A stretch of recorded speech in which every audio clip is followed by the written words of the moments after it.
Welcome to the Slop Temple. We pray this video helps. In this video, I will show how to remove 2017 GMC Sierra battery. Park on level ground, set the parking brake, and turn the ignition off. Locate the battery under the hood or in the trunk area and remove any plastic covers.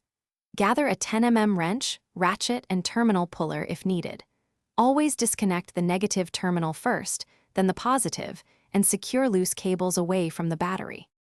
In this video, I will show how to remove 2017 GMC Sierra battery. After disconnecting the negative terminal, back off the positive terminal and remove any vent caps or covers. Use a breaker bar on the hold-down bolt if it is seized and spray penetrating oil if needed.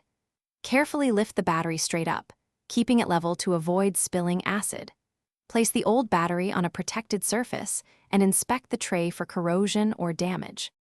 In this video, I will show how to remove 2017 GMC Sierra battery. Quick recommendation: a book called The Simple Path to Wealth is an easy read that helps you plan for reliable repairs and smarter spending on car maintenance.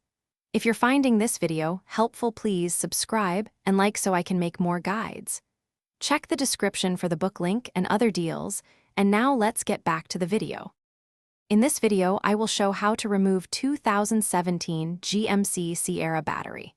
Wear gloves and eye protection, and keep metal tools away from both terminals simultaneously to avoid shorting. Use a baking soda solution to neutralize acid on the tray and terminals, then rinse and dry thoroughly. Inspect cable ends and clamps for tight fit and corrosion, and torque terminals to manufacturer specs when installing the new battery to ensure reliable starting and charging performance. Thanks for watching. Consider subscribing if we helped you.